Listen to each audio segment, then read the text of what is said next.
Hello class 11. So let's restart our fourth case.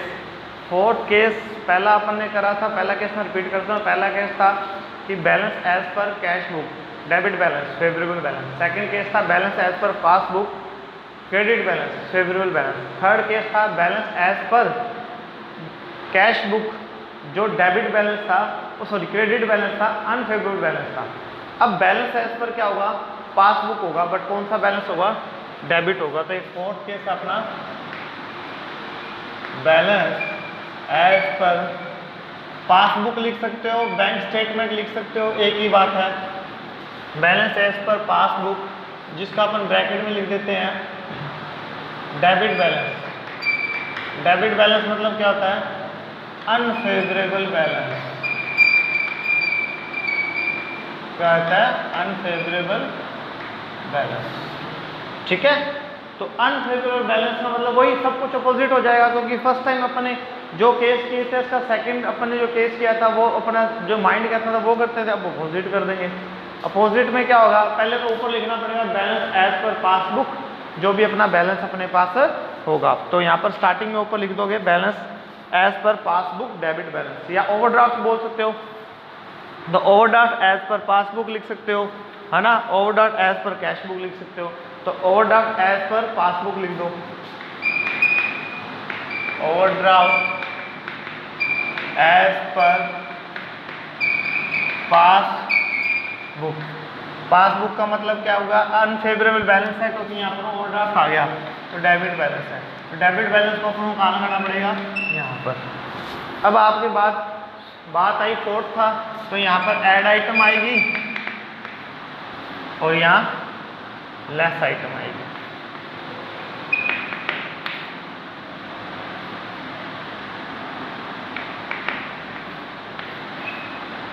ठीक है, उसके बाद अपन क्या करेंगे, इसको आगे कार्रवाई करेंगे। तो अपन को पहले तो ये देखना पड़ेगा, अपोजिट चलना पड़ेगा।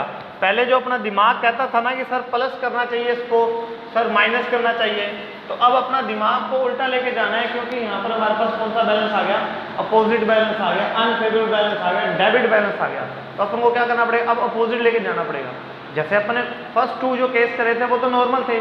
फर्स्ट टू केस में क्या था कि जो दिमाग बोलता था कि सर नहीं, ऊपर अपन ने पासबुक लिखी है तो पासबुक को ही प्लस माइनस करेंगे, यही बात थी।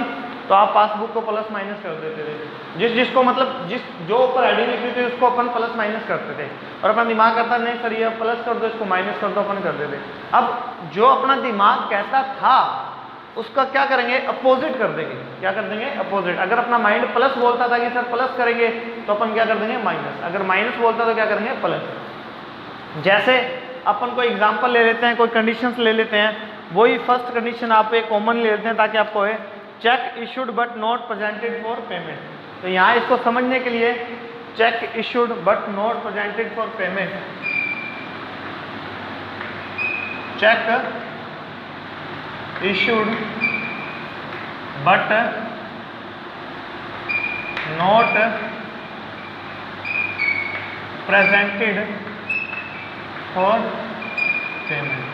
अब आपको सर आपने तो ऐड में लिख दी, आई कैसे, चलो पहले इस पे करते हैं स्टडी कि ऐड क्यों हुआ। ये अपना check issued but not presented for payment add क्यों हुआ। अब यहाँ पर वही बात, ये स्टेटमेंट बेटा यहीं पे लिखने वाली है। स्टेटमेंट क्या है, check issued but not presented for payment. यहाँ पर आपने लिखा कैश, यहाँ लिखा पासबुक। अब आपको पता है स्टार्टिंग बैलेंस आपने किसका लिखा हुआ है, पासबुक का, तो इंक्रीज डिक्रीज भी किसको करना पड़ेगा, पासबुक को ही करना पड़ेगा। चेक इशूड कर दिया तो कैश में तो क्या हो गया, माइनस हो गया, और पासबुक वैसे की ही वैसी रही। क्या हुआ, पासबुक वैसे की वैसे ही रही, क्योंकि वो चेक प्रेजेंट ही नहीं हुआ पेमेंट के लिए।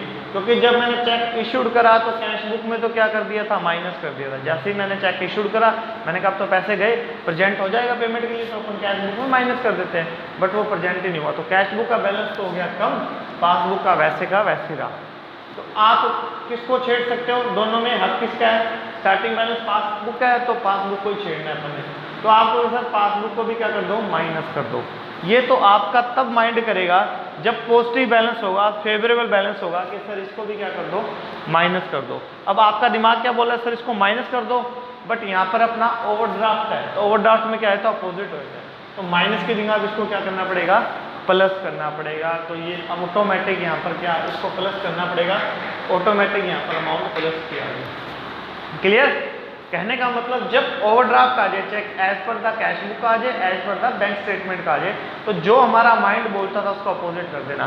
पहला अपना माइंड बोलता था कि सर पासबुक को माइनस कर दो, ठीक है जी, कर देता अगर ओवरड्राफ्ट वाला केस ना होता या अनफेवरेबल बैलेंस वाला केस ना होता, है ना। तो मैंने इसलिए अब उसको अपोजिट करा, प्लस किया। क्लियर? अगला cheque deposited directly into bank. Plus की मैं एक दो आइटम और बताता हूँ। Cheque deposited directly into bank. Cheque को डायरेक्ट डिपॉजिट करा दिया गया बैंक के अंदर। चेक को जब डायरेक्ट डिपॉजिट कराया गया बैंक के अंदर, तो आपको यहाँ से पता चल रहा है कि कैश बुक को तो खबर ही नहीं हुई, कैश बुक को तो खबर ही नहीं हुई, तो चेक डिपॉजिट करा दिया तो पासबुक क्या होगी, प्लस होगी। क्या होगी? प्लस होगी। अब आपका माइंड क्या करता है, कैश बुक को तो छेड़ना ही नहीं, छेड़ना किसको है, पासबुक को।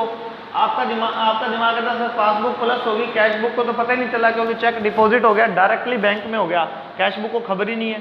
तो कैश बुक को खबर नहीं है तो सर आप अब इसको, पासबुक में तो पैसा प्लस हो गया, तो सर आप इसको माइनस कर दो। अपना दिमाग ये बोलता था पहले, जब ओवरड्राफ्ट वाला केस नहीं था कि माइनस कर दो, बट अब उल्टा क्या कर देंगे, प्लस कर देंगे। तो ये दो आइटम मैंने आपको काय की बताई हैं, ऐड की बताई है बेटा। क्लियर? तो ये दो आइटम अपने क्या है, ऐड की। अब माइनस की देख लो बेटा, माइनस की एक दो आइटम और देख लेते हैं अपन। माइनस में क्या आ गया, माइनस आ गया cheque deposited but not collected. Cheque deposited but not collected, ये ले लो। Cheque deposited but not collected. Cheque को डिपॉजिट किया गया बट कलेक्ट नहीं हुआ। अब यहाँ पर वही बात आ गई अपने पास कि चेक डिपॉजिट हो गया पर उसको सिस्टमेटिक काम करा गया। चेक डिपॉजिट कर दिया बट कलेक्ट नहीं हुआ। जब चेक को डिपॉजिट कर दिया तो मैंने कैश बुक में क्या कर दिया था, प्लस कर दिया। कैश बुक लिखा हुआ है और ये पासबुक, तो इसको प्लस कर दिया था। चेक डिपॉजिटेड करा बट नॉट कलेक्टेड। बैंक में जब चेक गया तो वो कलेक्ट ही नहीं हुआ, तो आप किसको छेड़ सकते हो, इसको छेड़ सकते हो। तो आपका दिमाग कहता है सर इसको प्लस कर दो, ये तो सही दिमाग कहता था, पर ओवरड्राफ्ट है तो क्या हो जाएगा, माइनस। तो ये अपन ने क्या करना है, अब ये माइनस में आ जाएगा, तो इसका टोटल यहाँ आएगा, फिर यहाँ लाइन लगेगी, फिर यहाँ आएगा। उसके बाद ये सारी आइटम यहाँ पर कौन सी आएगी, ऐड वाली, और यहाँ लेस वाली। तो ये लेस वाली आइटम यहाँ आएगी, इनका टोटल लगेगा, वो यहाँ आएगा, फिर लास्ट में अपने पास आंसर आ जाएगा। आंसर क्या आएगा, अपोजिट कर दो आंसर। आंसर अपना क्या आएगा, balance as per cash book. कौन सा बैलेंस, क्रेडिट बैलेंस। कौन सा बैलेंस बेटा, क्रेडिट बैलेंस आ जाएगा अपने पास, तो आपको आराम से क्लियरेंस हो जाएगा।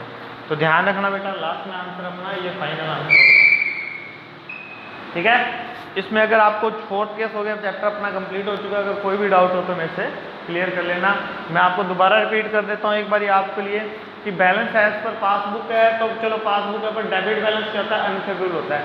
और कैश बुक का क्रेडिट बैलेंस होता है वो भी अनफेवरेबल होता है। तो इसमें जो अपना दिमाग कहता है उसके अपोजिट चलना पड़ता है अपन को। तो overdraft as per the passbook debit balance है, तो जो चीज़ें हमारा दिमाग कह रहा था उसको मैंने उल्टा कर दिया। तो ऐड के आइटम ये रही और लेस के आइटम ये रही। तो ऐड और लेस के आइटम लगा के अपन लास्ट में आपको फाइनल आंसर दे देंगे। तरीका ये रखना, आपकी बुक में तरीके दो दे रखे हैं, ये तरीके से आपके चारों के चारों क्वेश्चन इजीली सोल्व हो जाएंगे। तो आज के लिए नेक्स्ट लेक्चर में अपन नेक्स्ट चैप्टर स्टार्ट करेंगे। Thank you, bye, take care.